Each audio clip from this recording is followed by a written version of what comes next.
नमस्कार विद्यार्थी मित्रों। आज बहुत दिनों बाद हम फिर से मिले हैं। आप सभी सकुशल होंगे। अभ्यास की शुरुआत करने से पहले हम गायत्री मंत्र बोलेंगे। माँ गायत्री पूरे विश्व को शांति और स्वस्थता प्रदान करे।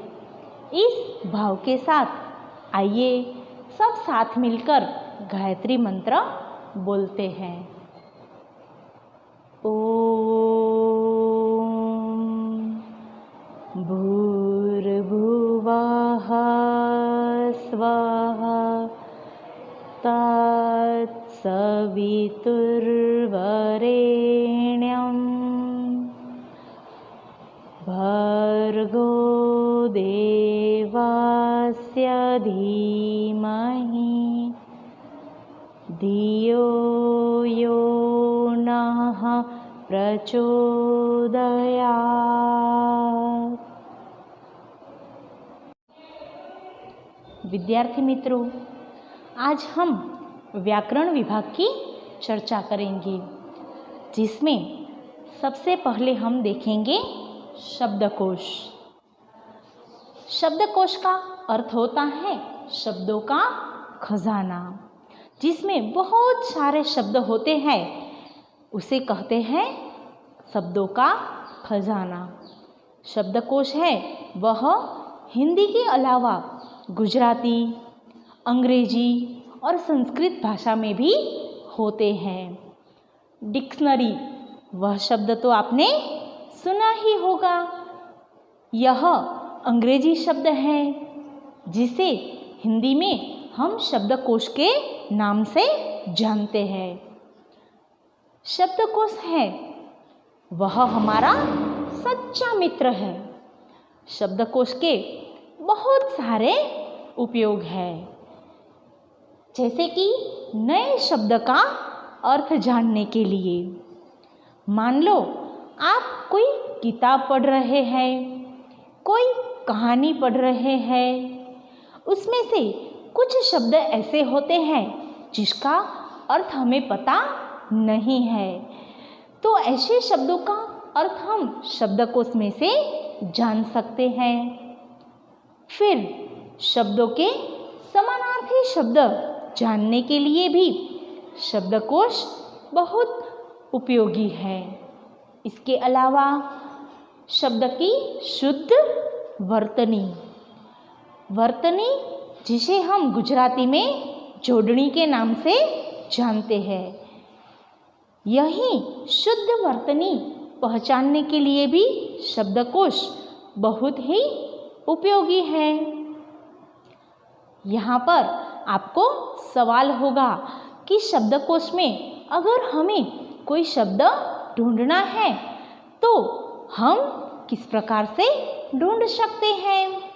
तो शब्दकोश में शीघ्र ही शब्द को ढूंढने के लिए शब्दों को वर्णमाला के क्रम के अनुसार रखा जाता है। हमारी किताब में पेज नंबर 32 पर यह क्रम हमें दिया गया है। आइए हम उसकी जानकारी प्राप्त करते हैं। देखिए, यहाँ शब्दकोश में शब्दों को हिंदी वर्णमाला के क्रम में किस प्रकार रखा जाता है। सबसे पहले स्वर में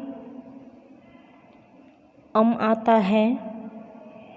अम के बाद अ, आ, छोटी ई, बड़ी ई, ऊ, बड़ा ऊ, रू, ए, ऐ, ओ, औ।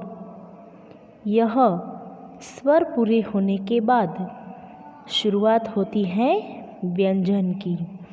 व्यंजन में इस प्रकार का क्रम निश्चित किया गया है। सबसे पहले क के बाद आता है क्ष। यहाँ पर आपको सवाल होगा कि क्ष तो वर्णमाला में पीछे आता है, तो क्ष वाले शब्द क के क्रम में कैसे रखे जाएंगे। लेकिन क्ष है वह क और श का संयुक्ताक्षर है, इसलिए क्ष से शुरू होने वाले शब्द को क के क्रम में रखा जाएगा। उसके बाद ख, ग, घ, च, छ, ज, झ के बाद आता है ज्ञ। फिर से हमारे मन में वही सवाल कि ज्ञ को झ के क्रम में कैसे रखा गया है।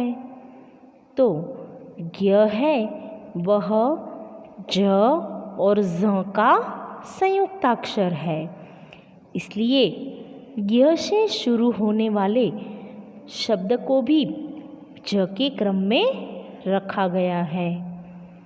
उसके बाद आता है ज़, ट, ठ, ड, ढ, ळ, त के बाद है त्र। तो ये त्र भी त और र का संयुक्ताक्षर है, इसलिए त्र से शुरू होने वाले शब्द को त के क्रम में रखा गया है। उसके बाद थ, द, ध, न, प, फ, ब, भ, म, य, र, ल, व, श, श, स और अंत में ह।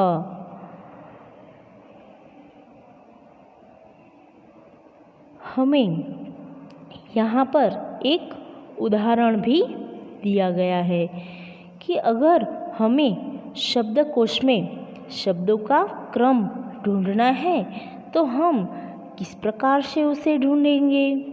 तो देखिए, यहाँ पर सभी शब्द क से शुरू होने वाले हैं, उसको किस प्रकार रखा जाता है शब्दकोश में।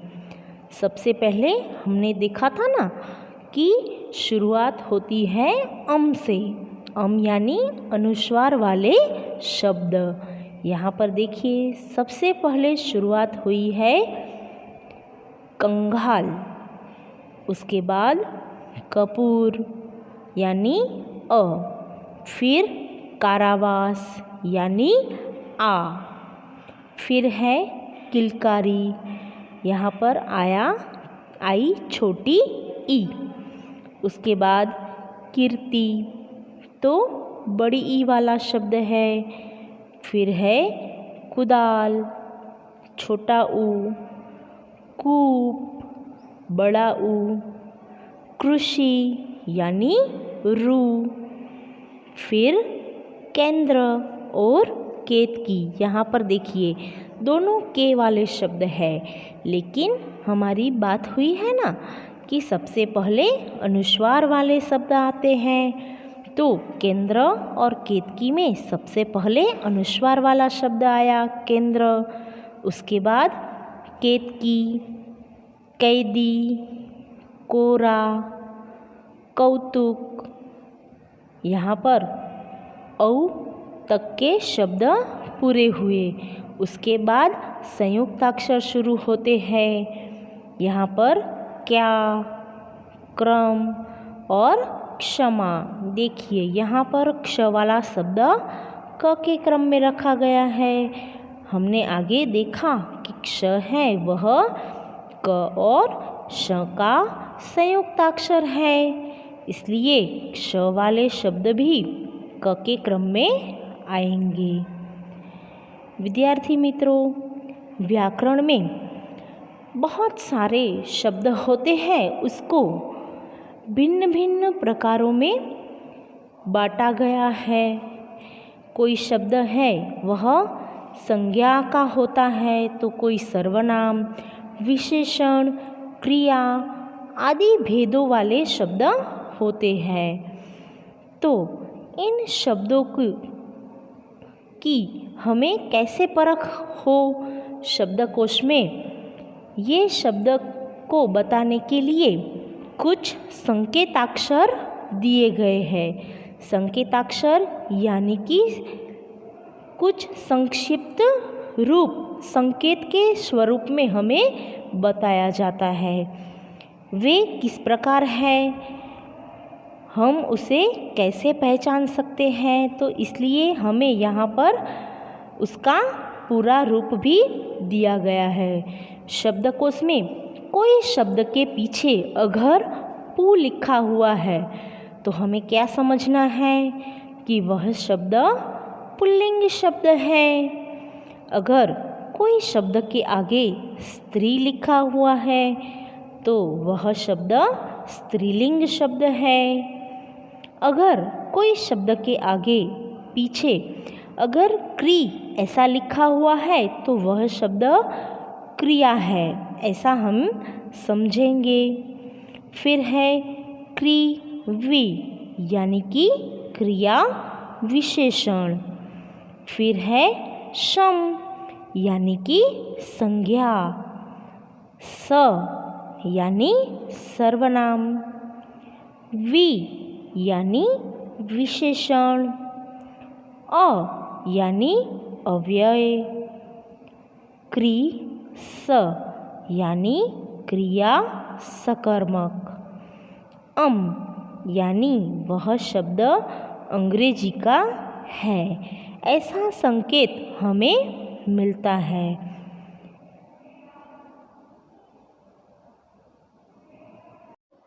विद्यार्थी मित्रों, शब्दकोश में शब्दों को किस प्रकार से खोजना है, अब यह आप अच्छी तरह से समझ गए होंगे।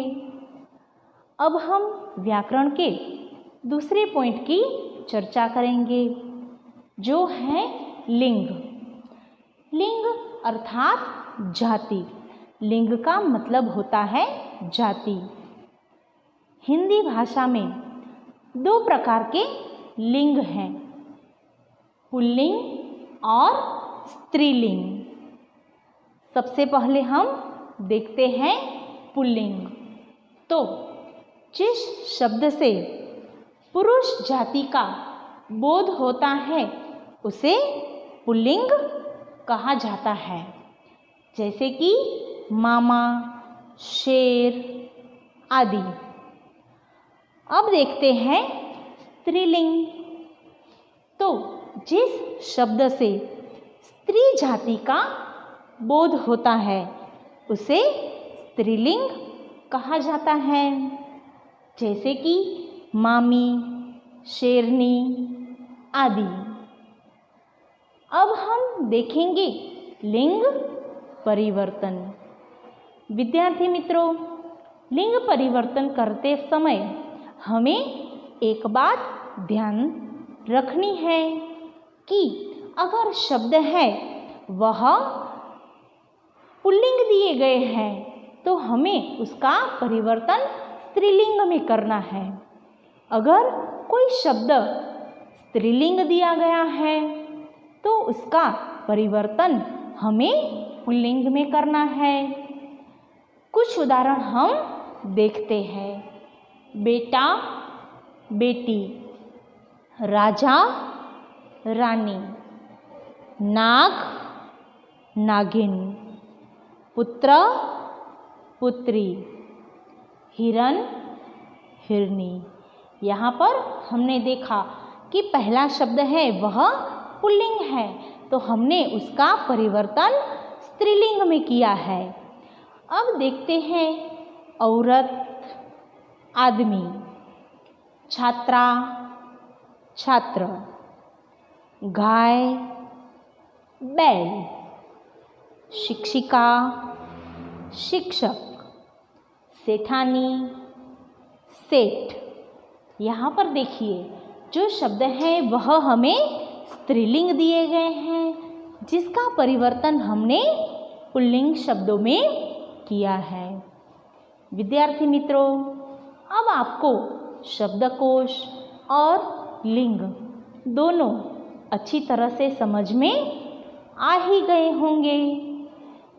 इस दोनों पॉइंट को आपको आपकी कॉपी में लिखना है।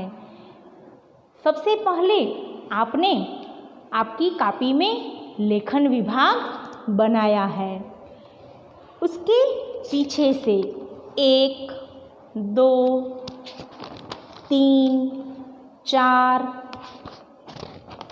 5, 6 इस प्रकार से आपको 10 पेज छोड़ने हैं और फिर उसके बाद ये पेज है इस प्रकार से फोल्ड कर कर उस पर व्याकरण विभाग लिखना है।